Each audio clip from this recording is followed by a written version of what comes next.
নরেন্দ্র মোদী মাননীয় প্রধানমন্ত্রী তিনি আসছেন যে প্রকল্প উদ্বোধনে সেগুলি সবটাই মমতা বন্দ্যোপাধ্যায়ের করে যাওয়া, ভাবা, স্যাংশন করা, টাকা বরাদ্দ করা, সবটাই করে যাওয়া। এর পাশাপাশি রাজনীতি করতে আসছে নরেন্দ্র মোদী, সেজন্য আমাদের তরফ থেকে প্রধানমন্ত্রীকে পাঁচটা প্রশ্ন থাকছে। এক, যে আপনাদের কোন অধিকার আছে এই দমন পীড়নের বিলটা আনার? এই যে বিলটা এনেছেন, অমুক শাস্তি তমুক শাস্তি, আপনাদের কি অধিকার আছে যেখানে আপনাদের নেতারাই অভিযোগে অভিযুক্ত এবং এজেন্সিগুলো আপনাদের দ্বারা অপব্যবহার হতে হতে যাচ্ছে?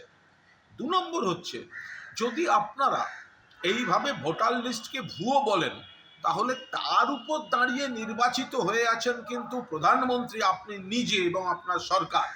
তাই আগে ভোটার লিস্টের স্বার্থে আপনারা ইস্তফা দিন, লোকসভা ডিসলভ করে দিন, তারপর ভোটার লিস্ট হয়ে নতুন সরকার হবে না কেন?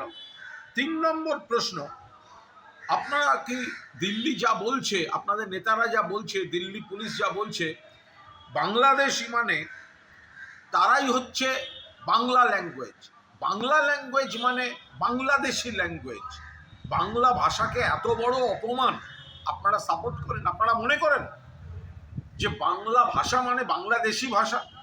বাংলাদেশে তাদের ভাষা বাংলা, এখানে ভারতবাসী যারা বাঙালি তাদেরও ভাষা বাংলা, কত দেশ ছড়িয়ে আছে কত ভাষা, কিন্তু বাংলা ভাষা মানে বাংলাদেশি ভাষা।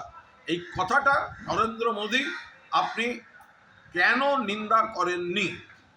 চতুর্থ প্রশ্ন, পরিষ্কার কথা যে আপনি এখন আপাতত বাংলা প্রেমী সেজে বাংলার 2-4টে অমুক তমুক এইসব কথার জাগলারি করছেন, কিন্তু বাংলায় যারা কথা বলছে ভারতবাসী, তাদের বিজেপি শাসিত রাজ্যগুলোতে কেন হ্যারাস্ট করা হচ্ছে, কেন বাংলাদেশে পাঠিয়ে দেওয়া হচ্ছে, এর জবাব কে দেবে? এবং 5, আপনি কি জানেন বাংলার আর্থিক বকেয়া আপনার কাছে এখন 1,93,000 কোটি টাকা ছাড়িয়ে গিয়েছে? কেন খালি হাতে আসছেন? বাংলার টাকা কেন দিচ্ছেন না? কেন শুধুমাত্র বিজেপি শাসিত রাজ্যগুলো বা অন্য রাজ্যগুলোকে ভরিয়ে দিচ্ছেন? বাংলায় প্রতিহিংসা পরায়ণভাবে টাকা বকেয়া রেখেছেন, কেন খালি হাতে এসছেন? এই 5টা প্রশ্নের জবাব আপনাকে দিতে হবে।